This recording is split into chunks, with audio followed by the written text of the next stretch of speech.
Querido Eliezer, el micrófono está a tu disposición. Muy bien. Pues, queridos hermanos, es para mí un gusto y una alegría el poder compartir la palabra de Dios, y principalmente guardo gratos recuerdos de mi visita ahí con ustedes, con la familia de Ricardo, y también con todos ustedes quienes pudieron atender esas reuniones. Guardo esos gratos recuerdos de ustedes, y reciban saludos de nuestra iglesia aquí en Houston. Continuamente estamos orando por ustedes, y nuestra oración es de que sigan creciendo en la gracia y en el conocimiento de nuestro Dios. Y en estos momentos quisiera compartir con ustedes un tema que normalmente nos afecta a todos. Al principio estaba hablando con Ricardo acerca de las situaciones por las cuales estamos pasando. Y el título de mi presentación, si me dan unos segundos, ¿quién dijo que seguir a Cristo sería fácil? Creo que todos nosotros, cuando aceptamos al Señor Jesucristo como nuestro Salvador personal, nunca pensamos en las cosas que iban a estar sucediendo. Estábamos tan emocionados de que éramos nuevas criaturas, de que recién habíamos conocido a Cristo como Salvador personal. Y ahora, ¿qué es lo que pasa? Están todas estas situaciones bastante difíciles y vienen a nuestra mente, ¿no? Si me hubieran dicho, a lo mejor lo hubiera pensado, pero no es eso. El propósito de por todo lo que estamos pasando, Dios tiene un plan. Y ese es mi deseo, de que en esta mañana podamos mirar a nuestro Señor, que nuestros ojos estén puestos en Él y que podamos entender lo que Él tiene para nosotros. Y estamos pasando por enfermedad. Y en todo el mundo ahorita por la pandemia, y si no fuera por la pandemia, muchos de nosotros con diferentes enfermedades, también la violencia. La violencia ha aumentado porque ahora por cualquier cosa nos quieren robar, nos quieren quitar las cosas que tenemos, y por lo mismo sufrimos golpes, sufrimos todo este tipo de situaciones. La muerte. Este virus ha traído a tantos que han fallecido, tanto hermanos en Cristo como otros familiares tal vez que tenemos, y la muerte es algo que muchas veces nos aterra, el poder mirar cómo sufrimos por la separación de esos seres queridos. Frustraciones. No encontramos trabajo, ¿no? O se nos acabó el trabajo, y eso nos trae una situación emocional, pero bastante tremenda. También la desesperación cuando perdemos el trabajo, no tenemos dinero, no sabemos qué hacer, y llegamos a ese punto de decir, ya no puedo más por todo esto que me está sucediendo. También el miedo. El miedo de que ahora ni siquiera quiero salir, no quiero tocar a nadie, no quiero tocar nada, porque tenemos ese miedo, tenemos también esa angustia por todo lo que está sucediendo. Pero todo esto, nuestro Señor tiene un plan. Y ese plan maravilloso que Él tiene es de que está probando nuestra fe. Cada uno de nosotros recibimos a Cristo como Salvador personal. Y cuando le recibimos, nuestra vida nueva empezó. La vida vieja quedó atrás, como dice la palabra de Dios. Y ahora todas las cosas fueron hechas nuevas. Y ahora estamos en esta nueva vida. Y nuestro Señor nos dice en su palabra que nuestra fe va a ser probada.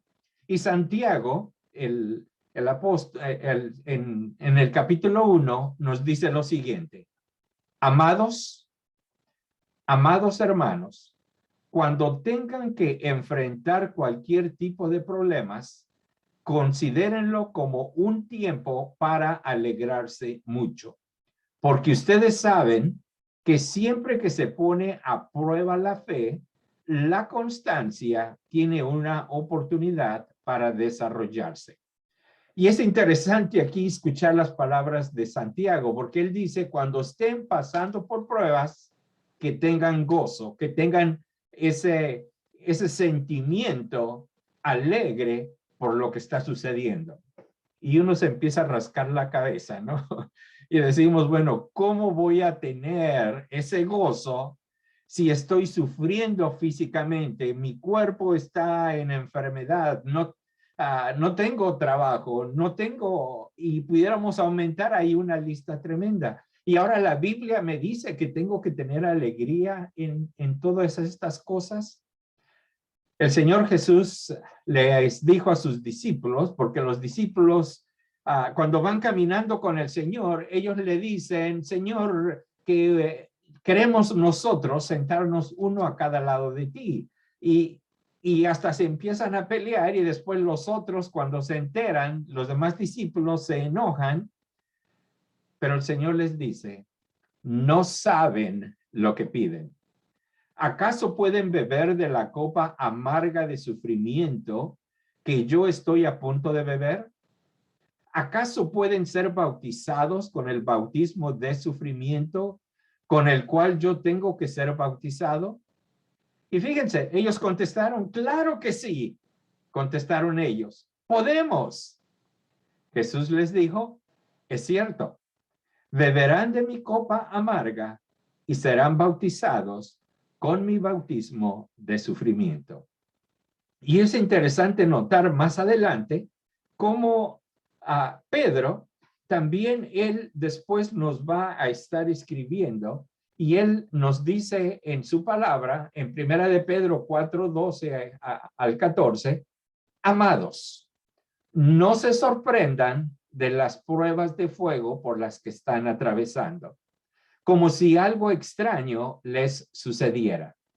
En cambio, alégrense mucho, porque estas pruebas los hacen ser participantes con Cristo de su sufrimiento, para que tengan la inmensa alegría de ver su gloria cuando sea revelada a todo el mundo. Si los insultan porque llevan el nombre de Cristo, serán bendecidos, porque el glorioso Espíritu de Dios reposa sobre ustedes. Entonces, empiezan a surgir muchas preguntas. Santiago nos dice que nuestra fe tiene que ser probada con el propósito, y ahorita vamos a estar mirando los diferentes propósitos por la cual nuestra fe va a ser probada. Pero la pregunta es, ¿acaso Dios no sabe acerca de mi vida? Y la respuesta es sí. Él sabe cómo está mi fe. Él sabe si yo estoy cerca de Él. Él sabe si yo estoy caminando de la mano con Él. Él sabe si yo estoy alejado de Él. Él sabe de que en estos momentos ni siquiera me interesan las cosas de Él. Él lo sabe. Pero cuando mi fe es probada, entonces yo me doy cuenta en dónde estoy. Y también como después el Señor en los evangelios, él hablaba de que tenían fe, pero muchos tenían poca fe y otros tenían mucha fe. Y entonces cuando nuestra fe es probada, nos vamos a dar cuenta en dónde estamos. Las pruebas nos van a llevar a la plenitud. Porque ese es el propósito en la vida del creyente. Nosotros queremos llegar a ser como nuestro Señor. Entonces, Pedro nos dice en su epístola, para que sometida a prueba vuestra fe. Entonces, esta prueba, ¿para qué es? Es para conocer nuestro estado. ¿Qué tan fuerte o débil estoy? Si estoy fuerte en el Señor o si estoy débil en el Señor. Y esto viene en relación de mi comunión con Él y en relación de qué tanto yo le busco, qué tanto busco su palabra o no. El estado de pureza. ¿Sigo pecando o estoy ahora alejado del pecado para servir a Cristo? ¿Está siendo Cristo honrado en mi vida, en todo lo que yo hago? ¿Tengo paciencia? ¿Tengo ese consuelo para ayudar a otros a través también de la prueba? Y es hermoso mirar entonces lo que Pedro nos dice, porque después dice él, vuestra fe es mucho más preciosa que el oro. ¿Te das cuenta? Nuestra fe. Ahora, ¿de qué fe se está hablando aquí? Está hablando de esa confianza y de ese conocimiento de nuestro Señor Jesús que nos hace estar tranquilos aún en medio del peor problema. Y Pedro dice que esa fe es más preciosa que el oro. Y nos pone un ejemplo aquí. Dice, el cual, aunque perecedero, se prueba con fuego. Y fíjense, y se me olvidó ponerlo en grados centígrados. Pido disculpas. Pero a lo mejor alguno de ustedes puede hacer la transferencia. Pero el oro se tiene que subir a 1948 grados Fahrenheit para que esté líquido y para que las asperezas se salgan de este metal precioso. Y aquí puse algo interesante. Esto quiere decir que es 20 veces el calor que tenemos aquí en Houston. El día de hoy tenemos 38 grados allá afuera. Y la semana pasada estuvimos subiendo aún a 45 grados. Y eso ya no lo aguantábamos nosotros, a pesar de que tenemos el aire acondicionado. Pero imagínense, 20 veces ese calor. Ahora, Pedro dice que nuestra fe va a tener que ser probada por el fuego. Vamos a tener que pasar por el fuego. Y lo hermoso también es escuchar a nuestro Señor en Isaías, capítulo 43, dice de que cuando pases por los ríos, estos no te van a negar. Cuando pases por las aguas, Él va a estar con nosotros. Y cuando pases por el fuego, este no te va a hacer ningún daño, porque nuestro Dios está con nosotros. Y esto es lo más importante que tenemos que aprender. Al principio de la prueba, en medio de la prueba y al salir de la prueba, nuestro Señor Jesús está ahí con nosotros. Y continúa Pedro diciendo, para que nuestra fe sea hallada en alabanza, gloria y honra, cuando sea manifestado Jesucristo. Entonces, el propósito de la prueba es para hacerme más fuerte, para hacerme un hombre semejante al Señor y para que a final de cuentas la gente pueda darse cuenta de cómo mi fe está puesta en Jesús y entonces sea hallada en alabanza, gloria y honra. Entonces, vale la pena, queridos hermanos. Entonces, aquí les pongo esta gráfica.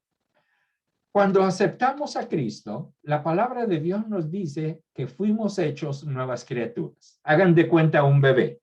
Y aquí puse a este niñito que va a estar subiendo estas escaleras. Ahora, cada uno de estos escalones van a ser pruebas por las cuales este niñito va a tener que ir pasando hasta llegar al final y parecerse a la persona de nuestro Señor Jesús. Pero cada prueba va a ir aumentando en su intensidad. Y les pongo un ejemplo, el ejemplo de la escuela. Para pasar a segundo grado de primaria, tuvimos que haber aprendido a leer, a escribir, a multiplicar, restar, todos esos requisitos. Tuvimos que pasar esas pruebas para ahora poder pasar a segundo grado. Y así sucesivamente, hasta llegar tal vez al final, hasta allá arriba, que vendría a ser ya cuando nos graduamos de la universidad y obtenemos un título. En este caso, nosotros empezamos como bebés, como niños, y Pablo también nos exhortaba a que ya no bebamos leche, sino que empecemos a probar aquellos alimentos más fuertes que nos van a fortalecer y nos van a hacer crecer. Hasta que todos lleguemos a la unidad de la fe y del conocimiento del Hijo de Dios, a un varón perfecto, a la medida de la estatura de la plenitud de Cristo. Ese es el propósito. Pero para llegar a ese grado, tenemos que pasar por las pruebas. Y hay algo muy interesante. ¿En quién o en qué están puestos tus ojos? Porque aquí va a haber algo muy interesante. Si nuestros ojos están puestos en Jesús, como dice Hebreos, vamos a tener victoria y nos vamos a gozar aún en medio del sufrimiento. Si nuestros ojos están puestos en el problema, si nuestra creencia está puesta en mí, en lo que yo puedo hacer, mucho cuidado, porque va a haber problemas y problemas bastante serios. Y les pongo esto, ¿en quién están puestos tus ojos? Muchas veces queremos ponerlos en Dios y queremos ponerlos y mirar el problema y estamos distraídos. Recuérdense, nuestro Dios quiere que nuestros ojos únicamente estén puestos en Él. Ahora, hay dos propósitos. Dos propósitos cuando pasamos por las pruebas. El de Satanás, él quiere hurtar el gozo y la alegría que tú tienes, que el Espíritu Santo está desarrollando en tu vida. Si es posible, te quiere matar y te quiere destruir. Eso es lo que quiere hacer Satanás. Utiliza cualquier tipo de situación difícil para que tú te desanimes, para que tú quites tus ojos de Jesús, para que tú digas, no vale la pena seguir adelante. Y como decimos en los deportes, no, tires la toalla y digas, hasta aquí llegué, ya no quiero seguir. Ese es el propósito de Satanás. Pero el propósito de nuestro Señor Jesús es totalmente diferente, porque Él dice, yo he venido para que tengan vida y para que la tengan en abundancia. ¿Te das cuenta? Él nos quiere dar, Él nos da esta vida, la vida eterna, y nos la da en abundancia. Y además, Él ha prometido estar con nosotros todos los días hasta el fin del mundo. Y Él nos dice, yo soy la puerta, porque hay una sola puerta. El que por mí entrare, fíjate, va a ser salvo, él va a entrar y va a salir y va a hallar pastos. Eso es lo que nuestro Señor te ofrece. Qué grande comparación con las cosas que Satanás te ofrece. Por eso es muy importante en quién yo tengo puestos mis ojos. ¿Los tengo puestos en Jesús o los tengo puestos en el problema? Y el problema, si mis ojos están ahí, se van a ir haciendo aún mucho más. Ahora, hablando de pruebas, nosotros probamos la comida para saber si está deliciosa o le falta algo. Probamos un coche nuevo antes de comprarlo para saber si es el auto correcto. Nos probamos la ropa nueva para estar seguros de que nos queda bien. Nos probamos la vista. Nos hacemos prueba de estrés para ver cómo está el corazón. Nos hacemos prueba del cerebro también para ver cómo estamos ahí avanzando. Y nuestro Señor nos quiere probar para que miremos cuando nuestros ojos están puestos en Él. Vamos a mirar, yo puse 3 cosas, pero es aún mucho más. 3 características de Dios al pasar por las pruebas. En primer lugar, vamos a mirar su poder. Si se recuerdan, el pueblo de Israel, cuando Dios lo sacó de Egipto, lo sacó con un poder maravilloso, con maravillas que Él hizo, y Dios demuestra su poder para con este pueblo. Con mano poderosa lo sacó de Egipto. También vamos a ver su fidelidad. Cuando sale el pueblo, hay una nube que en el día era sombra y en la noche era una columna de fuego que les daba el calor necesario para que no tuvieran frío durante la noche. Y era además la presencia de Dios. Y podemos mirar la fidelidad de nuestro Dios. Con el pueblo de Israel nunca se apartó de ellos. Si tú examinas tu vida desde que aceptaste a Cristo como Salvador personal hasta el día de hoy, nuestro Dios nunca, nunca, ni te ha dejado, ni me ha dejado, ni nos ha dejado. Él ha prometido nunca apartarse en el Nuevo Testamento y Él lo ha cumplido, su fidelidad con cada uno de nosotros. también su soberanía. Tenemos a un Dios soberano. Nosotros no podemos mirar ni entender los propósitos de Dios. Por ejemplo, nosotros en nuestra iglesia falleció un hermano coanciano junto conmigo que el Señor nos utilizó para que empezara la iglesia aquí en Houston, donde nosotros estamos. Y trabajamos por más de 40 años juntos. Y siempre la pregunta fue, Señor, ¿por qué te lo llevaste a él y por qué no yo? Yo físicamente tengo más problemas y él no tenía ningún problema. Pero tenemos a un Dios quien es soberano. No lo entendemos ahorita, pero sí entendemos de que él hace conforme a su voluntad. Y hablando del pueblo de Israel, él les dijo, ved la salvación que Dios va a hacer. ¿Y qué es esto? Jehová peleará por vosotros y vosotros estaréis tranquilos. Porque el pueblo había llegado al punto donde enfrente de ellos estaba el mar y detrás de ellos venía el ejército de los egipcios. Y el pueblo de Israel, en lugar de alzar sus ojos y ponerlos en Dios, pusieron su vista en el problema, se empezaron a quejar inmediatamente y aún empiezan a decir, había sepulcros mucho mejor en Egipto porque aquí simplemente nos van a dejar tirados. Y es interesante mirar la preocupación del pueblo por tener un monumento, un sepulcro bonito el día que muriese. Tenían sus ojos puestos en el problema. Y Dios les dice, levanten la vista y estén tranquilos, porque ese pueblo, ese ejército que miran ahorita, ya no va a ser más, va a quedar destruido. Y vean la salvación que Dios va a hacer con ustedes. Y eso es lo mismo que pasa con nosotros, queridos hermanos. Cuando estamos pasando por la prueba, nuestros ojos tienen que estar puestos en Dios y nos vamos a gozar en cómo Él, a pesar de que tal vez ha sido uno de los problemas más difíciles por los cuales estemos pasando, esa prueba que Él ha permitido en nuestras vidas, cuando nuestros ojos están puestos en Él, vamos a estar tranquilos y vamos entonces poder seguir adelante. Entonces, ¿cuál es el propósito de las pruebas? Y de acuerdo a la palabra de Dios, Pablo nos dice en Corintios para que podamos confortar a otros. Dice, así como nosotros fuimos confortados por Dios mientras estuvimos pasando por esas pruebas, ahora nosotros podemos confortar a aquellos que ahora están pasando por la misma situación por la cual nosotros pasamos.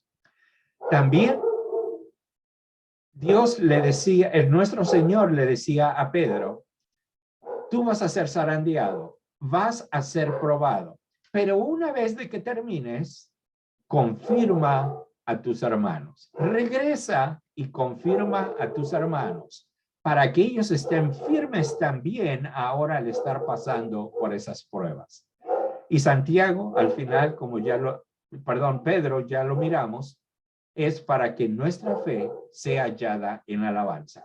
Tres propósitos que Dios tiene cuando pasamos por las pruebas, para que confortemos a otros, para que confirmemos a nuestros hermanos y para que nuestra fe sea hallada en alabanza. Entonces, ¿en quién están puestos tus ojos? ¿Te recuerdas de que David se enfrenta a este gigante, se enfrenta a Goliat?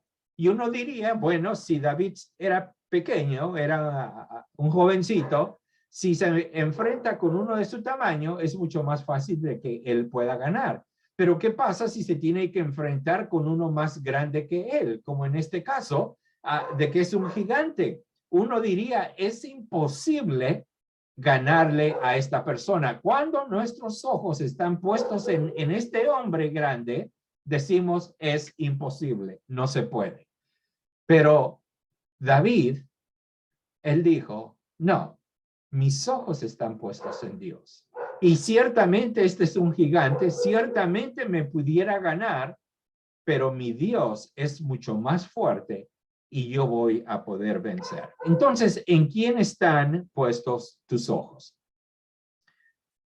Y la pregunta aquí es, ¿en quién o en qué están puestos tus ojos? Y vamos a mirar rápidamente a varios ejemplos. El primero de ellos es Israel. Israel, el pueblo de Israel, cuando Dios lo saca, ya lo miramos, ellos ponen sus ojos en el problema. Y el problema cada vez se les hacía más grande al grado de que hubo desesperación en ellos y empezaron a murmurar en contra de Dios por lo que él estaba haciendo con ellos. Entonces, Israel pone sus ojos en el problema.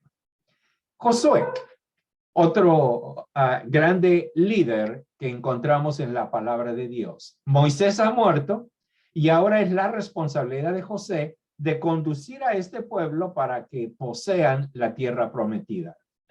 Había muchos problemas, había situaciones que diríamos son imposibles. Pero Josué pone su vista, pone sus ojos en Dios y hay victoria, y no tan solo victoria, sino que el nombre de Dios es glorificado. Tenemos la historia de Sansón, creo que todos la conocemos. ¿Él en quién puso sus ojos? En sí mismo, en su carne, porque la carne de él era un mujeriego y le gustaban las muchachas, y sus ojos están puestos en eso. Únicamente miraba a Dios en segundos y decía, ok, Dios está bien. Y aún al final nunca se arrepintió, sino simplemente le dijo a Dios, Dios permite de que pueda destruir a todos estos filisteos. Pero Sansón pone su vista en la carne y la carne te va a traer problemas. Después tenemos la historia de Noemí en el libro de Ruth, que creo que todos están familiarizados. Noemí puso su mirada en su bienestar propio, porque vino un hambre tremenda ahí a Jerusalén y a Belén, y ellos, en lugar de pasar la prueba, deciden irse de la prueba, escapar de la prueba, y le fue todo lo peor. Y Noemí pone su mirada en su propio bienestar. Después tenemos a Saúl, el rey Saúl, un hombre gigante, un hombre muy grande, un hombre que diríamos tenía una confidencia tremenda. Sin en cambio, su orgullo no le permitió poner sus ojos en el Señor. Y también tenemos a Pedro. ¿Y qué pasa con Pedro? Pedro pone su mirada en su capacidad propia de querer él mismo componer la situación por la cual está pasando. Y tengamos cuidado. Pedro ya no sigue a Cristo de cerca, tiene curiosidad y precaución, ya no está dispuesto a morir, se sienta con otros, pierde su coraje, miente, niega y maldice, pero se arrepintió y fue usado grandemente. Noemí regresa quebrantada, regresa en bancarrota, regresa humillada, regresa vacía, regresa a Dios y Dios la usa grandemente. Josué, muere su jefe y él es el nuevo líder de Israel. Enfrenta grandes retos, el cruce del río Jordán, la conquista de Jericó, la derrota de Ai, y es usado grandemente por nuestro Dios. Sansón tenía toda la fuerza que uno puede pedir, sin en cambio era totalmente débil, vulnerable, inmaduro. Permite a su carne determinar a dónde iría, qué haría, cómo viviría, y muere trágicamente. Saúl, el hombre que sobrepasaba a cualquiera del pueblo, de hombros arriba. Saúl hace una mala decisión. Saúl trata de cubrir lo que ha hecho. Saúl continúa como si tiene la aprobación de Dios. Saúl continúa aún sin la presencia de Dios. Estaba batallando con su carne y muere trágicamente. Qué triste mirar a cada uno de estos líderes. Pero la palabra de Dios dice de que no es con ejército, no es qué tan grande el grupo que tienes, ni con fuerza, qué tan fuerte tú eres, es con su espíritu. Y esto lo ha dicho Jehová de los ejércitos. No podemos ganar, no podemos tener victorias apartados de Dios. Si nuestros ojos están puestos en Dios, vamos a mirar el grande resultado que va a haber.